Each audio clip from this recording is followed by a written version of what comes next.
Overnight, firefighters continued mitigation efforts. Good news, we still have no reports of casualties or fatalities.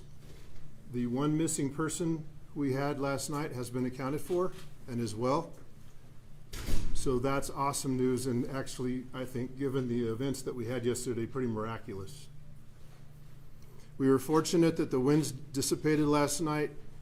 We're expecting snow today. That snow has already started. We're hoping to see 3 to 6 inches of snow and some good moisture. That's certainly going to help our efforts.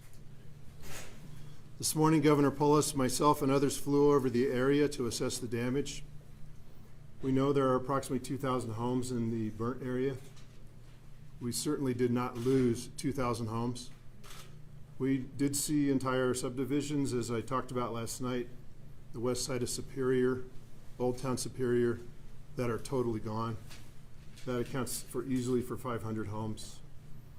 West of Superior, out towards Marshall, El Dorado Springs area, we saw dozens of burned out homes. The south side of Louisville suffered some pretty catastrophic losses as well, dozens of homes. Damage assessment is continuing today. We won't have final numbers until late tonight or tomorrow, but we are fully expecting this to be 500 or more homes that were lost. The fire burnt in an interesting dynamic with mosaics. You can see how the wind and the topography drove that fire in certain directions, devastated some neighborhoods and some blocks, and left neighbors standing and intact. I know residents want to get back to their homes as soon as possible to assess damage. In many of those neighborhoods that are currently blocked off, it's still too dangerous to return. We saw still active fire in many places this morning, and we saw down power lines. We saw a lot of risk that we're still trying to mitigate. As soon as residents are able to get back, we're going to let them back. That's our goal. We don't want to keep people out of their neighborhoods or their homes. Last night, there was a boil water announced for the town of Louisville, city of Louisville. That now extends to the town of Superior.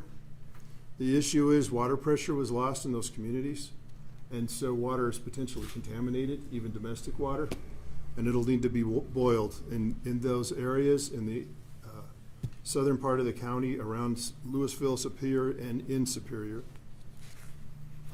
I want to stress that all of the trailheads east of Highway 93 and McCaslin to the south are closed. Stay out of that area. We still have power line issues and fire. We've received an outpouring from the community to volunteers, to be volunteers and to make donations. We appreciate this, but please do not self-deploy to those areas. And for those who want to volunteer, please visit coloradoresponds.org. If you want to make donations, go to our website at boulderoem.com.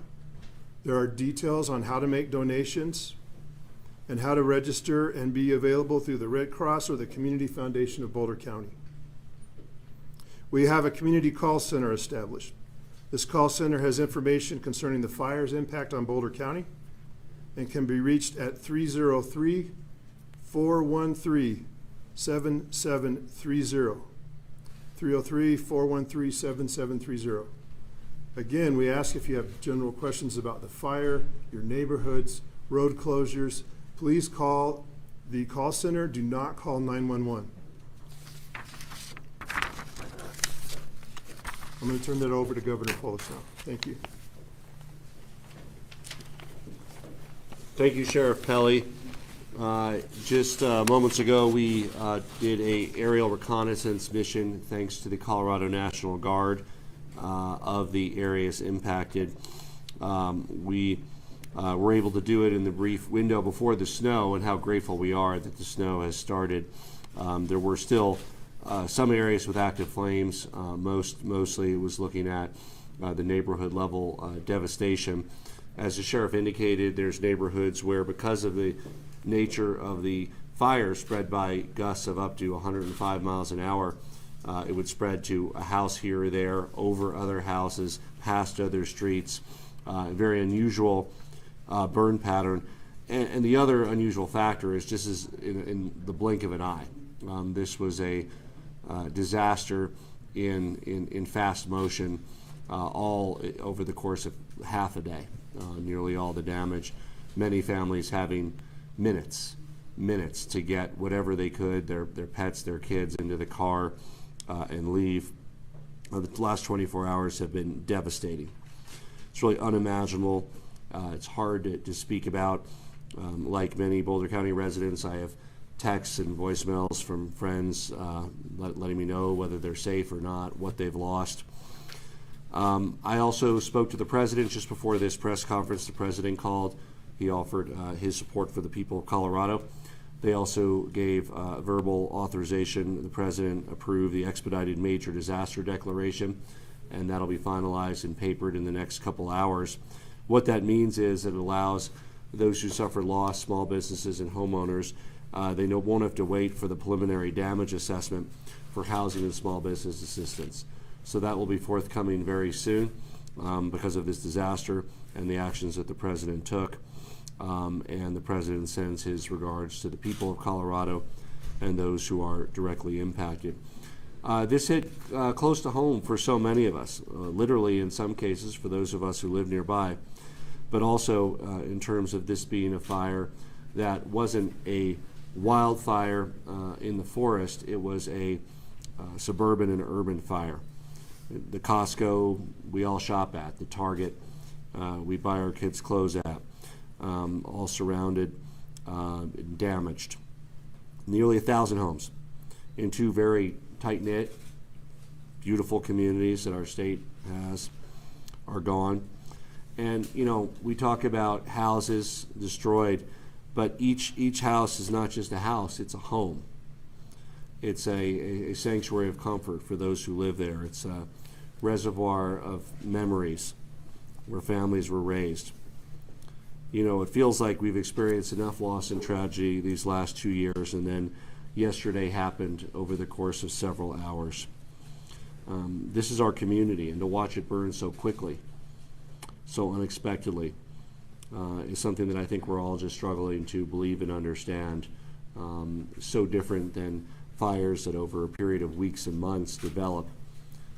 This played out with 105-mile winds over the course of half a day. We are going to work hard with families and small businesses to rebuild our treasured communities, homes and sanctuaries for folks, the short-term impact for housing needs. So far, it looks like the two major hospitals in the areas were spared. Looks like schools were spared. And we might have our very own New Year's miracle on our hands if it holds up that there was no loss of life. We know that many people had just minutes to evacuate, and if that was successfully pulled off by all the affected families, that's really quite a testimony to preparedness and emergency response. I also spoke to the FEMA administrator this morning and let her know that that with this expedited major disaster declaration, we're going to need all the help we can get. She asked other ways that could help. We talked about short-term housing needs. We talked about additional needs for hospital capacity because of the hospital Avista that will be, while not destroyed, out of commission for a period of days or weeks. It's uncertain when that'll be back at 100% capacity. You know, Mr. Rogers once told his audience, when I was a boy and I would see scary things in the news, my mother would say to me, look for the helpers. You'll always find people who are helping. And time again, we see those helpers here in Colorado.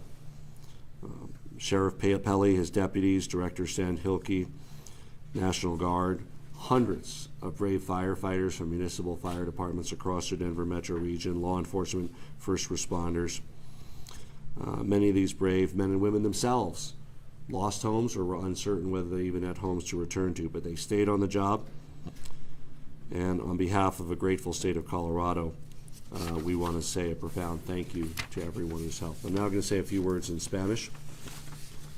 Buenos días. Las últimas 24 horas han sido absolutamente devastadoras. Es difícil de imaginar lo que ha pasado y difícil hablar de esta mañana. Esto no se siente real, Se siente como si estuviéramos viviendo en una pesadilla. Yo hablé con el presidente y él da apoyo a las personas de Colorado y aprobó el Expedited Major Disaster Declaration. Y los fundas pueden ir a los negocios y a las personas que pierdan sus casas. Una y otra vez veo a esos ayudantes aquí en Colorado. Quiero dar gracias a Sheriff Pelle, Director San Hilke, a los bomberos y todos que ayudan a las familias in Boulder County. A profound sense of gratitude for all those who have stayed up all night working to help those in need. I know there's families out there now watching this, not knowing for sure whether they have a home to return to. Know that we are with you every step of the way. For those who've lost everything they had, it's not going to be easy. It's not going to be easy. But you have your family, you have your health, you made it out. These are physical objects that you've lost. You will rebuild. We will mobilize everything the state has, and with the support of the federal government, to make sure you have the resources you need to rebuild your lives here in Colorado. With that, we'll turn it over to Senator Bennett.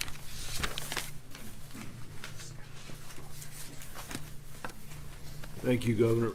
Thank you for your leadership again in another profoundly difficult moment for this state with just one day left in the calendar year. I'm going to be brief. I want to start by thanking the sheriff and all of the first responders who did just an unbelievable job of getting people out of here and of making sure that people evacuated. We don't know what the final numbers are going to be here, but when you fly over this, to know that the loss of life is, you know, if there is any, is going to be as limited as it is a profound testament to the way that the first responders alerted people to the danger, and I think importantly the way people themselves responded to the alerts that they received. And so I just want to start by saying thank you.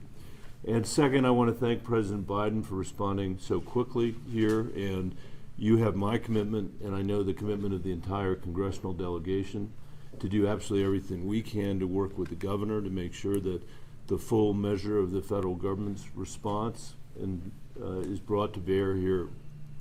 In Colorado, we're used to this, unfortunately. We've had our share of floods and fires and natural disasters, and what I can say, for at least for the last decade or so, is that in every single case, we have built back stronger than we were before the disaster happened, and I'm absolutely certain that that's going to be the case here. Boulder County and the communities that have been affected have been through this. This fire may have happened on the plains of Colorado, which is very unusual, but this county we know is mountain strong, and we know we're going to be able to rebuild better than we were before. And I want to turn it over to my colleague from the delegation who represents this part of the state, Joe Neguse. Well, good morning, everyone. First, I want to start by thanking our firefighters, our first responders, police officers, everyone who has been working so diligently throughout the day yesterday and this morning and through the night to protect lives and livelihoods. We are incredibly grateful for your service and your bravery, and that starts with my friend and colleague, Sheriff Pelle. Many of you know that Sheriff Pelle is one of the longest-serving sheriffs in Colorado history, and he has had his fair share, more than his fair share, of disasters during his tenure. And we are so grateful for his leadership and the work that all of his deputies and the incredible firefighters who drove up last night from West Metro and from Jefferson County, from Denver, really across our state to help protect our community. Thank you to Governor Polis for his leadership, to Mayor Stoltzman and Mayor Folsom, both of whom have been have done an incredible job under some really troubling circumstances, leading their respective cities of Louisville and Superior, not knowing whether their homes were safe during this terrible tragedy.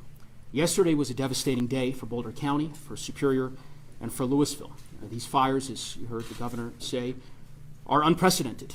They moved through neighborhoods with a speed and a magnitude like we have never seen before. And we know already that the damage will be costly and disastrous, and we saw that for ourselves during the overflight that we just took a few minutes ago with the governor and the senator. As the sheriff laid out, there are countless families in our community today who are learning that they have lost their homes and all of their possessions. For each of the individuals who are learning of this loss, for those who have been evacuated from their homes, we stand with you, ready to assist you in any way that we can. I had the opportunity yesterday to visit with many individuals, constituents, neighbors at one of the major evacuation sites in Lafayette, in my hometown, at the YMCA. And to hear their stories, as the governor said, many of whom literally had minutes to evacuate their homes and learned that they had in fact lost everything they owned, was heartbreaking. But I also was heartened to see so many of our fellow Coloradans there at the evacuation center, dropping off supplies, neighbors taking care of neighbors. It's the Colorado way. It's what we're known for, and that is certainly on full display today.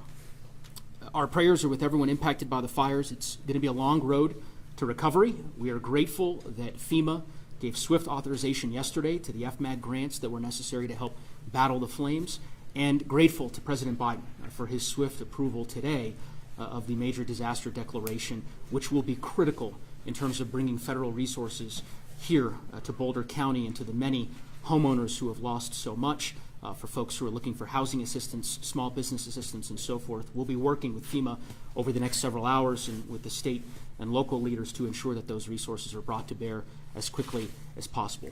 I'll just close by saying, perhaps stating the obvious, which is that this has been an incredibly difficult year for Colorado and an incredibly difficult year for Boulder County.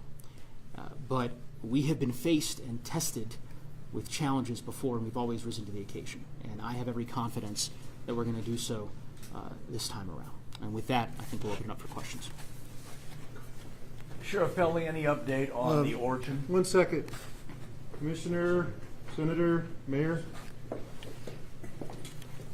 Thank you, everyone. I'm Ashley Stolzman, Louisville Mayor. I just want to take a moment to thank all of the first responders, Police Chief Dave Hayes and our Fire Chief John Wilson, for the tremendous effort they've put forward. I also want to thank everyone for their patience. We need community members to continue to stay out of the area until the evacuation order is lifted. And when folks do get back, we need everyone's help in conserving water. We're still under a boil order, and so we need everybody to follow the instructions on the CDC website and maintain safety if you are drinking the water. Louisville's a very strong community. We stand with Superior. We share a high school. We share a library.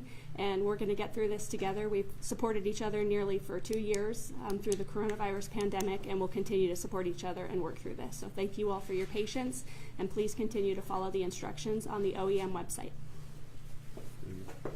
Okay. Questions?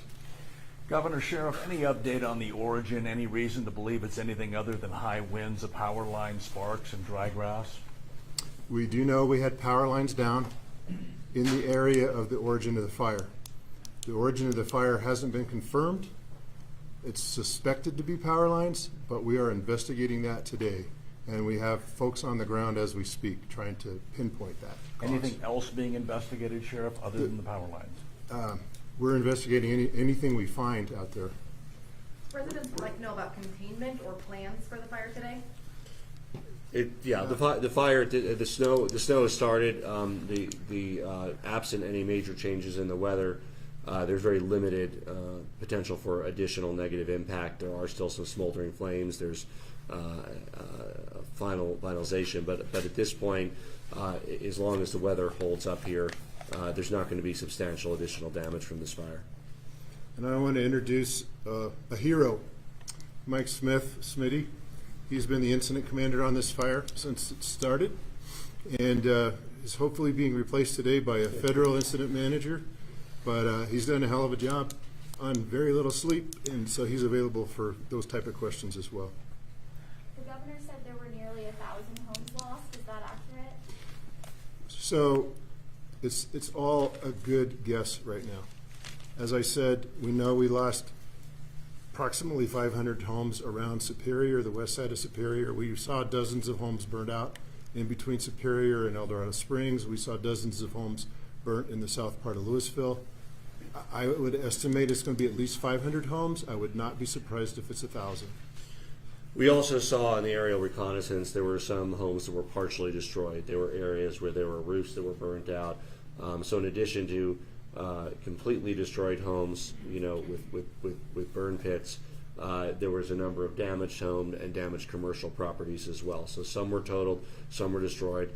It'll take some time to get the final numbers back for the exact numbers, but as the sheriff indicated, over 500, upwards of 1,000, as well as a number of stores and commercial properties that were damaged. Governor, Sheriff, you were talking about maybe 1,000 homes, 2-3 people a home, 2,000 or 3,000 people. We're getting ready for snow here.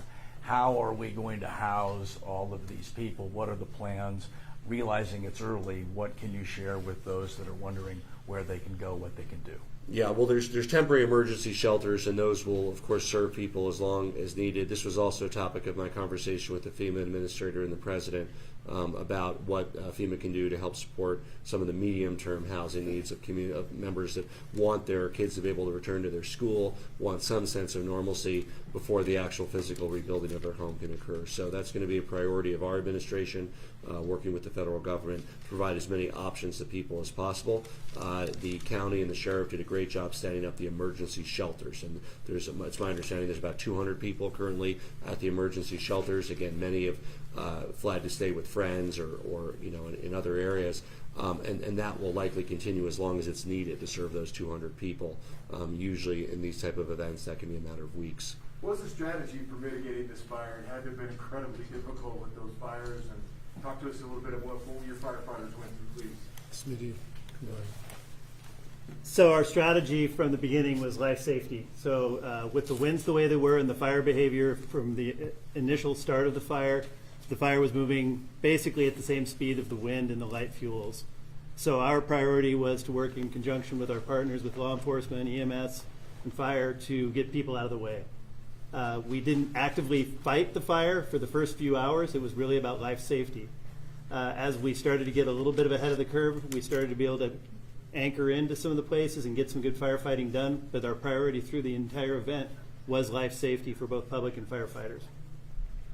And just to highlight how rapid this event was, this was a rapid fire over a period of hours with gusts of up to 105 miles an hour, leapfrogging instantly over highways, over roads, across neighborhoods. Really kind of an alignment of many of the worst possible factors that firefighters fear. I mean, first of all, a very dry fuel. We've had very little precipitation, very little snow, coupled with gusts of up to 105, 110 miles an hour. Really led to a combination that was more destructive in a shorter period of time than anything we've seen. Sheriff Pelle, can you talk a little bit more about the power lines that were involved in this? Were they high tension lines? Were they local service? And then also, Sheriff, you and Governor, I wonder if you can share a little bit what you saw from the air and what everything looked like on the ground. Be a little bit more specific with those details. So I don't have details. My view of this entire event is from a sort of a 30,000 foot level. I don't know what kind of power lines or whether they were transmission lines or individual lines into private property. I don't know. We are, again, actively investigating today, trying to determine the origin and cause of the fire. And when we get that and we narrow it down, we will make that public. What was the second question? Can you describe kind of in detail what it looked like from above? Everyone's kind of seeing it from the side right now, but what is, are all the homes and neighborhoods destroyed? Leapfrog? How does it? No, it's like any other fire we've seen where it's a mosaic and the fire runs in fingers based on topography and wind. And you'll see where the fire infuels, like in gulches where there's shrubs and taller grasses, where it entered neighborhoods and took out like an entire block and then left everything around it standing. And then, on the other hand, like on the west side of Superior, in that subdivision in the old part of town, there's an entire community that's completely wiped out. That's just smoking holes in the ground. So it was intense in places, and then other places it just got in topography, driven by the wind, and it ran in fingers. Can you tell tell us what you know about utility lines and the potential for freezing temperatures overnight? I know they're working as hard as they can, as fast as they can to restore power. So a major issue with late season fires for us, and we've experienced this in the past, is we have warm temperatures, we have wind, we have a big fire, we lose power, and then the next day we freeze over. And so all those homes, we are in danger of broken pipes and running water and that. And so I know restoration of power is a major priority. Is US 36 still closed?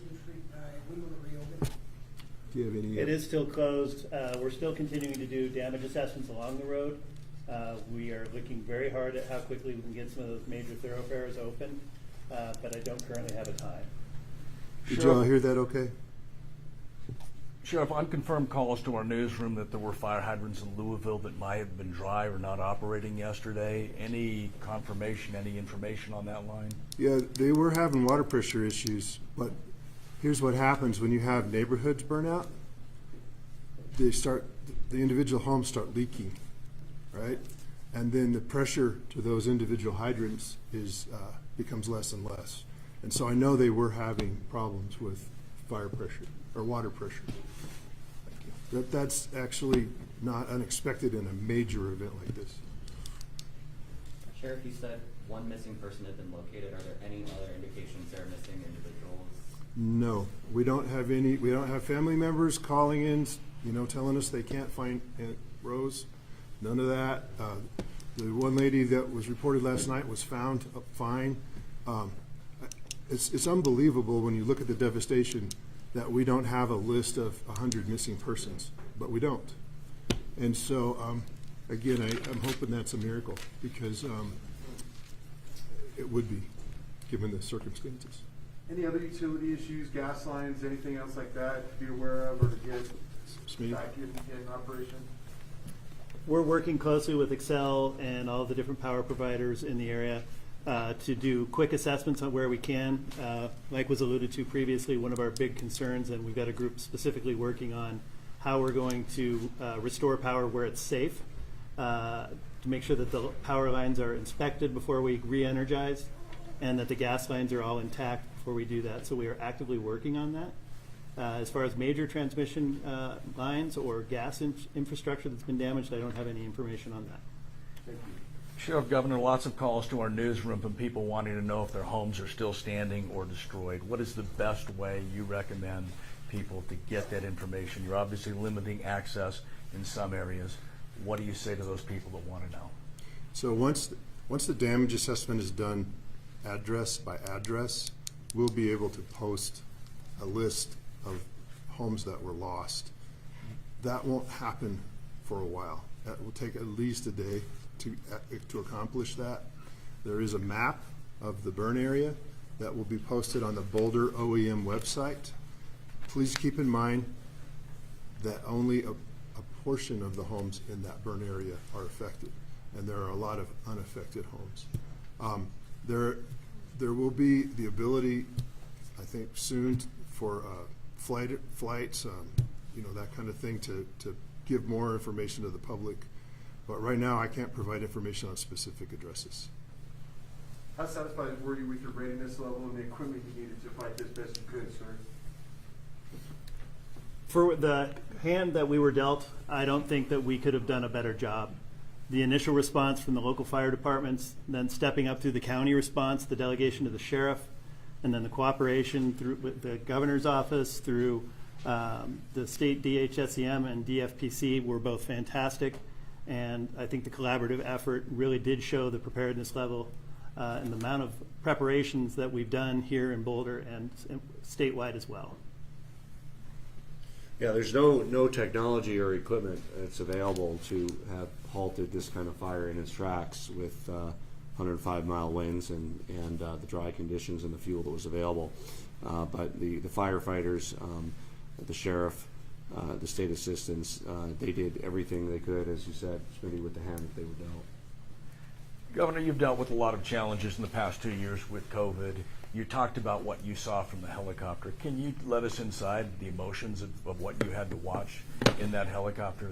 I of course have many friends in the affected areas. I just want to read a text from one that I I got a friend who lost their home, or doesn't know if they lost their home. She said, I'm in the Springs with my parents. My sons got out okay.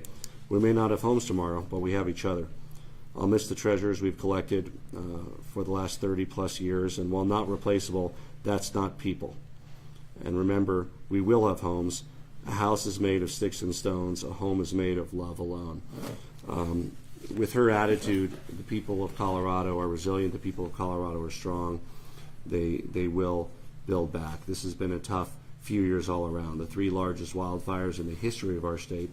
But to put things in perspective, those 3 largest wildfires combined, while over 600,000 acres, each one of them over 200,000 acres, still destroyed less homes and less businesses than this fire of 6,000 acres, because this was fundamentally an urban and suburban fire. The people of Colorado will build back if we're granted this New Year's miracle of no loss of life. It truly is nothing short of miraculous. And we have one another. Most, if not all, people got out and are safe. And we, as their friends and neighbors and fellow Coloradans, are going to do everything we can to help them rebuild their lives. Let's do one last question. Do we have an estimate on containment or how many acres are currently burning? So the total area of the fire, the burnt area, has been updated overnight with the state airplane overflight to 6,000 acres. There are still areas burning inside the fire zone, around homes and shrubbery and that kind of thing, but we're not expecting to see any growth in the fire today. I think we're pretty well contained, except for what's happening inside the fire zone. Would that be accurate? Yeah, as far as a percentage number, we're still calling it 0% contained, but as the sheriff said, I don't think that we will see much fire growth. But this isn't a fire that we would traditionally see like in the mountains, where we would be going out and digging hand line and using heavy equipment to dig containment lines. This is more about working around the perimeters of homes and working our way through the process. So we're having to kind of change our thought process on what containment looks like as far as a percentage, but I do think that our forward progress is going to be very minimal from this point on. And just speaking anecdotally, from looking at the aerial reconnaissance that we did, very little fire, very little active fire, mostly burnt out pits and areas, grassland fires, move fast, limited fuel, different than trees, and a few areas where we saw smoldering flames, a few here and there, really areas that might have just be finishing off their burn, almost all of them with no available fuel around them. So again, absent the kind of winds that we had before, they're not likely to jump everywhere. They're burning through the very limited fuel that they have, and are likely to extinguish themselves. And of course, we also now have snow and precipitation in the area. Thank you to those across Colorado and those across the world who have joined with the people of Colorado in helping us get through this difficult time. We thank you for your love, your prayers, and your affection. And we look forward to your help in helping our affected families and our community build back stronger. Thank you. Thank you, everyone.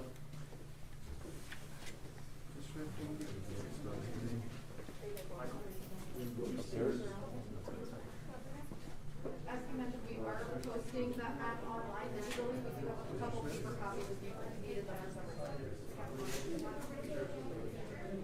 Just wonder if I could get a corresponding notes on your title. It's pretty tough. Okay. Okay. Cruel joke from me.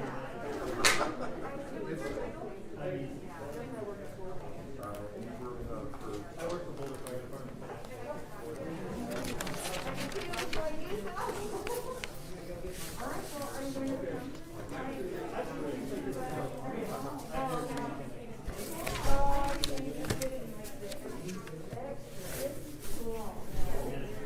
I'm looped on top of you here. So. Thank you.